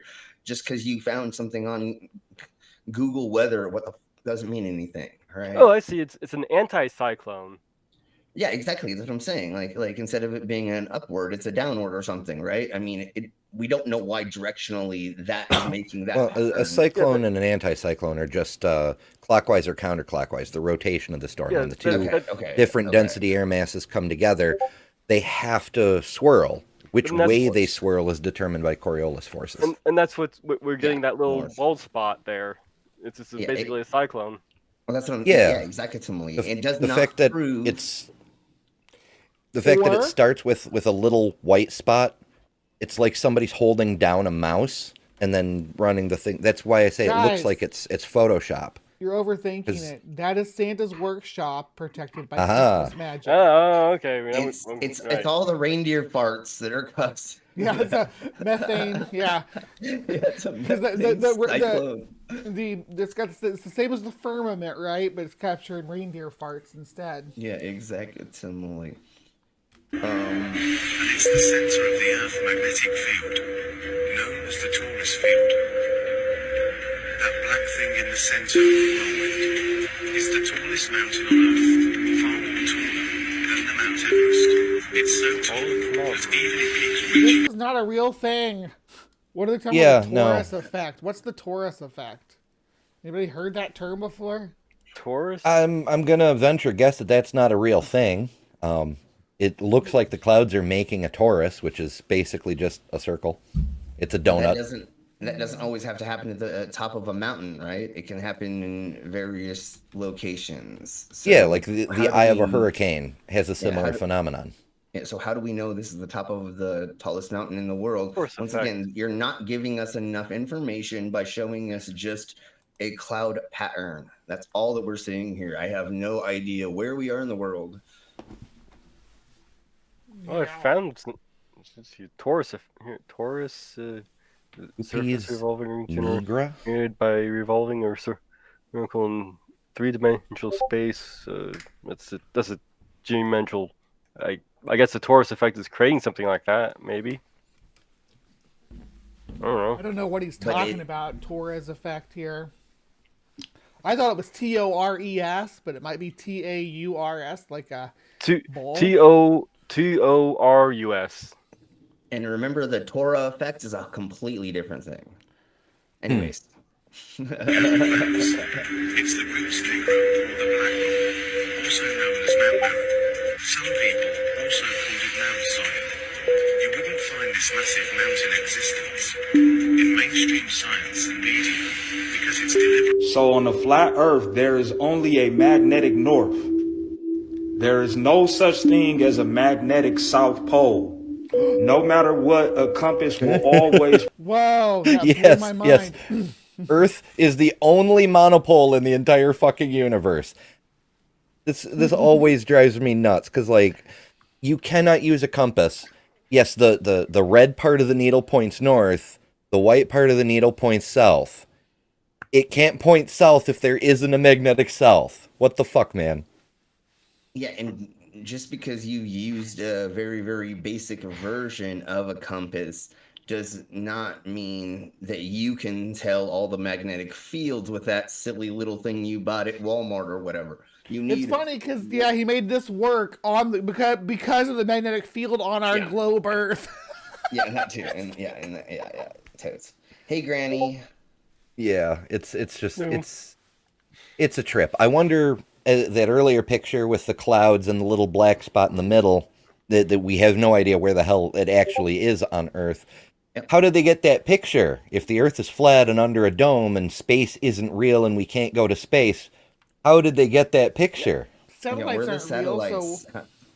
Oh, remember, they take weather balloons and they send them up, and they have a local satellite on there, and they take all the information. And then every time one of those pops, they have one ready to just put it right back up to get it. So there's no, never mind. Well, we could take just suction cups, right to the firmament. Sure. They have said that. They have said that the rockets go up and suction cup themselves with the satellites. I would love to see like a demonstration of like a model that they put together of how that works. Yeah, I would love it. Absolutely. I think CC has said that a couple times, and so is somebody else. Yeah. We go over flat Earth on my. I think most. Well, if you don't know, we go over conspiracy theories on my channel a bunch, and flat Earth is one of the major things we go through all the time. Oh yeah, flat Earth is just so silly. It's fun to tear apart because it's not harming that many people, where when we go over like cults and other things, like people's lives are actually being ruined. Most flat earthers, like their parents shun them, or they don't tell their family, or they do what CC and yep, I was just thinking of CC. They do it in their car or away from their family, so their family doesn't see them do the idiocracy. You know, that's why Daniel Pratt does it in his freaking garage, because his family's just like, shut up, like, stop it, come on. Just like we have CC's wife walking into the kitchen when he has the pumpkin in his hand and he's trying to like say like, and she's like, will you just cut this shit out? Would you stop it? Yeah, I'm gonna pin Granny's link here because we got about 15 minutes left, and then we're gonna I'll have to take Kelly. I'll have to take care of some animals before I go over there, but yeah. And then after that, I'm streaming. We're going over the histories of all of the different versions of this season. It's the best way to put it, because like every place has their own word, version, name, and history, and blah blah blah for this season. So we'll go over all the mushroom eating and why trees got put into houses and why ornaments are red little balls and things like that. Yep. Well, we're not gonna make it through much more of this video, but let's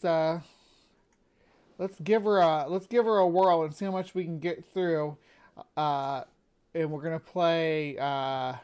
Whirl it like the flat Earth. There we go. Stop joking. The Earth is flat. Come on. We should make flat Earth fidget spinners. That would be amazing. All right. I'm sure they already did. When the person says gravity, everybody has to take a hit. Okay, cool. Point to the center. Our magnetic field is a torus field. Oh, Jesus. What's a torus field?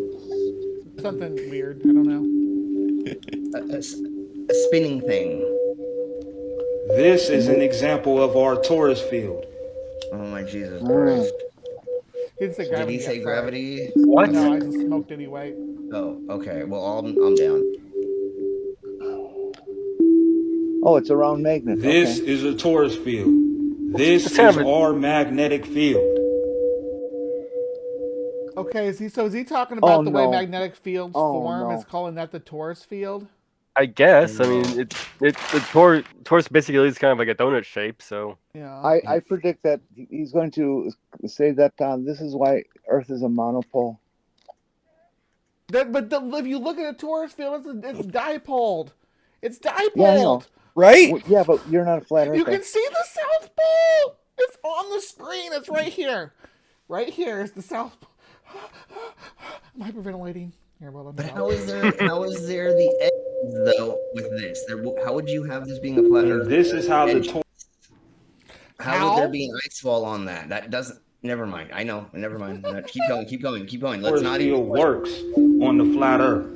Again, there is no opposing pole at the edge.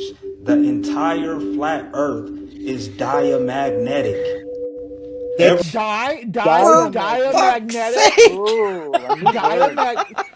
Diamagnetic. See, here's the split between Latin and Greek, where you got di and bi being used. And maybe they don't know that bi and di mean the same thing. I could say I'm disexual. Don't tell them. Yes, it's dipolar. It has two. It's yeah. Unlike several people on this panel, it actually is a binary. If it's a di oh God, this is just so hard to mumble. Dipole, monopole. Does that mean it has 3 poles? A diamagnetic I like monopole. how he's using a horseshoe magnet here on his flat Earth, though. He's like, that's the only time you can get the two poles on the same side, because you have to bend the horseshoe magnet. So you got even then when you do a horseshoe magnet, the magnetism sits at the freaking very, very, very edge of a horseshoe magnet. That's why they don't actually use those in science anymore, because it's not a balanced center, right? You use a round magnet now for experimentation. Yeah. Anyway. Everything is electromagnetic. So we have a magnetic North Pole, and we have the sun and the moon creating our electromagnetic field. And this is how we get hurricanes and water currents. Well, he's not completely wrong. So the sun is the neutron, and the moon is the electron. Is that the? Yeah. Apparently, the sun radiates positive energy, and the moon radiates negative energy. Whatever the fuck that's supposed to mean. Well, I mean, it radiates cold light, so it must be negative, right? Or is it a proton and a neutron, and then where is the electron? What is the electron? Maybe we're the electron. Ooh, you're making my brain bleed. We live under an electromagnetic dome battery. Here's some strong evidence. It's a battery-powered dome. Is real. Cool. Dude has a brass Bass Pro hat on. Please show some respect. Jesus. Cut this so it's not so long, but you see Elon shooting a rocket ship, and you will see what happens. Elon shot that rocket himself. It's not hitting the dome, you dumb. You just. It hits the dome, Cyborg. Watch. Happens here, and man, I'm ignorant on science, right? People will No. Oh, that went. Wow. Is it really appropriate for us to be showing Elon and shooting off his rocket on screen? Yeah, is this supposed to be like an impact crater right here? Did I pause it at the perfect time for where he presents this? Who knows? Anything could be anything. It's the eye of frickin' Sauron. Who knows? That's the impact. It's okay to show. It's okay to show the rocket at this point, but if we would have showed it with him rubbing the rocket, it would have been banned. Okay. I want to give some credit here. Seriously, I paused this right when that rocket broke the sound barrier. Yeah, great pause game. I mean, holy shit, right? Holy. Indeed. I'm gonna smoke to that. Explain this away, but it sure looks like this rocket hit the firmament. Like, what is that? No, so you don't know how gas being or propellant being pushed out of a thing going into certain types of atmosphere. So the less Moving at atmosphere the there speed of is, sound. yeah, and the less atmosphere there is, the more wider of a spread that the propellant was it's burning up will look like, because it has to project it larger, less air molecules, more. Never mind. Are we all That is an capable of unfortunate crossing the phrase. streams and blasting them into this portal, or is that something we're willing to do at this point? Or Yeah, did he tear a hole in the universe? It's not 1985 anymore. I'm really let's give Gozer a chance. I mean, I'm really going to see what Gozer can do for us, because the current administrations that are offered. Do you think maybe that Buffy the Vampire Slayer could make that portal go away? Really scary. If anybody could, Buffy could. That looks like it hit the firmament. That is insane. It looks like a maple leaf. Again, I am sure they have some explanation It didn't to this disappear, with dumb science. cunt. What are you talking about? Like, yeah, it didn't explode. Globe Earth theory is a witchcraft spell. Wow.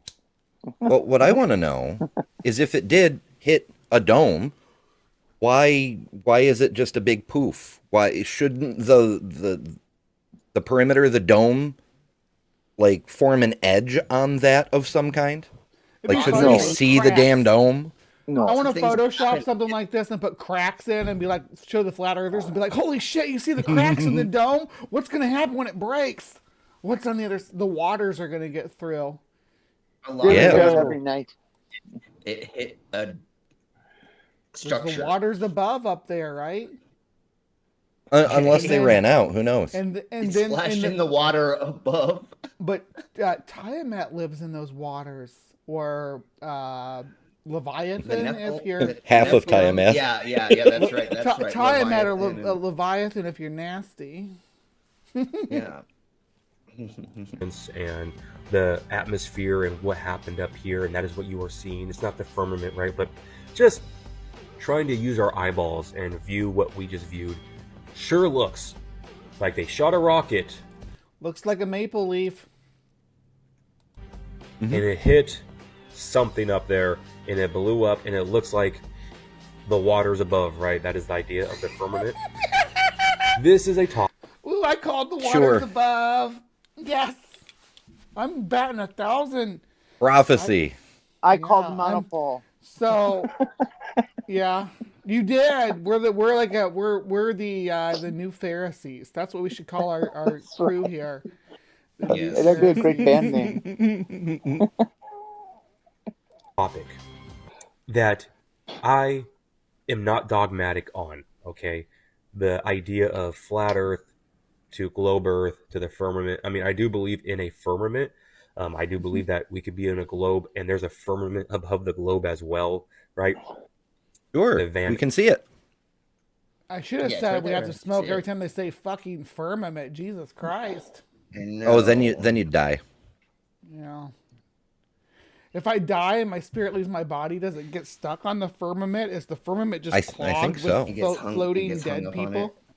Yeah. That's why we can't penetrate it with a rocket. We keep hitting all the damn corpses. Exactly. Well, you think if there's enough up there, they would slow down global warming. Yeah. But the sun is inside. They're an insulator. Oh, okay. Yeah, we're in the light bulb. Yeah, exactly. I guess that explains why we don't have any penis-shaped clouds and stuff. The secular mindset. Oh, you're just not looking hard enough. Wait, when this prove man-made global warming with all the gases coming out of the corpses? Again, this man is wearing a Bass Pro Shop hat, and you all are just being totally disrespectful.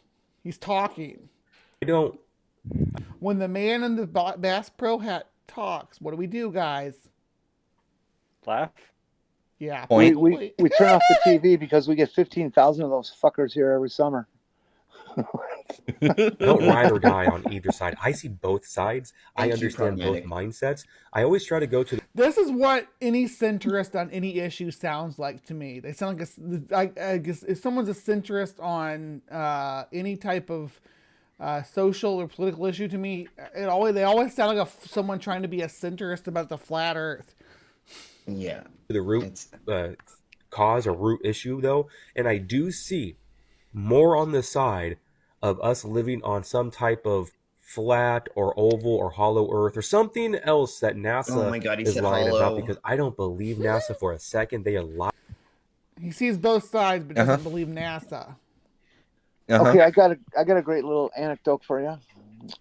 On TikTok, those who don't know, I do a lot of TikTok panel shows and stuff like that, and it's generally about transgender issues, and we get all these haters and stuff come up, and as soon as we get one that asks a question and then completely rejects the perfectly provable demonstrate, even if we hold up a piece of paper in front of their face and says this is true, see it right there, it says that, they don't believe it. The next question we ask is, what shape is the Earth? Guess what they answer?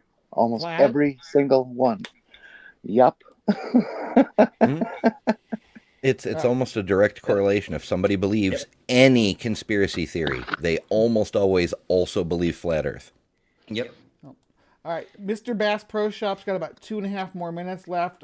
We're gonna see if we can't get through him before I shoot you all out of the cannon into Godless Granny's firmament. Okay? Pew pew. Oh, I have to leave. I have to leave early. Oh, well, you might want to pop then. She's in 4 minutes. Yep. Okay, I'm going. sweetheart? Bye-bye. Yeah. Mwah. Love you guys. Love Don't ya. get caught. Yeah. Liars, complete serpent tongue logo, everything made from Nazi Germany, all the Nazi scientists that came over here and created NASA. So I don't believe them, right? But now with that, doesn't mean you can throw the baby out the bathwater. But I see why the lie of the globe Earth would be so critical, because with that lie... So there's a lot of this stems from people just not liking Werner von Braun, right? I don't think most of them know who Werner von Braun is. It's justification. It's Nazi scientist. Yeah, that's just all I Mhm. hear. Not Yeah, they ignore the exactly. fact that he defected on his own, and whatever. Hangs the lie of evolution. Not trying to paint him as some kind of hero either, but there's a lot of moral ambiguity before World War II that I don't understand the full extent of. Hangs the lie of, Exactly. the Big Bang Theory and no God. Because if you're able to take that away, if it is a flat Earth, that completely wipes away the lie of evolution and all of these other theories, right? So I get that. I totally get it. I understand the different opinions. And look over at Lake Michigan, you can see the skyline that shows there should be a curvature. Oh, there's no curvature anywhere. No one's seen the curvature. You have flight pilots that, no, there is no curvature. One thing I've always thought, though, is if we are a globe spinning through space at whatever rate we are, how are the stars so perfectly aligned? And always, we know in 100 years where the stars will be, right? Like, it's so perfect. It's so perfect. Not to mention the moon being the perfect size to eclipse the sun. It's almost like Oh my freaking God. It's almost like our galaxy moves with us, isn't it? He just made the P-Town argument. And the galaxies around us move with us Why? too. Is the other the surrounding galaxies move with our galaxies? Is that new science? It's all an elaborate trick to make you think. Something. I don't. It's God hid the fossils to trick you too. It's all a test of faith. I hate how they say that we're in the perfect everything, blah, blah, blah. No, we are in a range that is semi-perfect for us to be living. It could ebb and flow a handful of different ways, and guess what? So does the Earth. It tilts. It's not a perfect system we live in. Otherwise, life would be a lot more fun for a lot of us. But hurricanes, earthquakes, that's not a perfect system. Okay.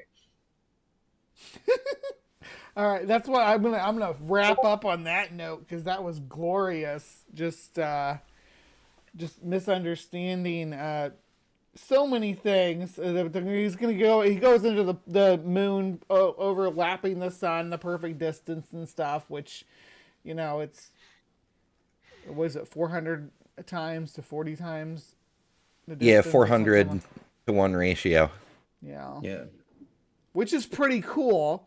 And he talks about tidal locking too, which if you look at the majority of moons, unless they are really, really strong, like Charon compared to Pluto or something, they're all tidally locked. Even Charon's tidally locked. Yeah. Yeah, I think it has a little more give than Pluto, though, or than our moon, though, doesn't it? Maybe I'm wrong. They're both locked to each other. There's like the center point is in between. It's not either one of them are neither one of them are rotating on their own axis. They're rotating on an axis in between.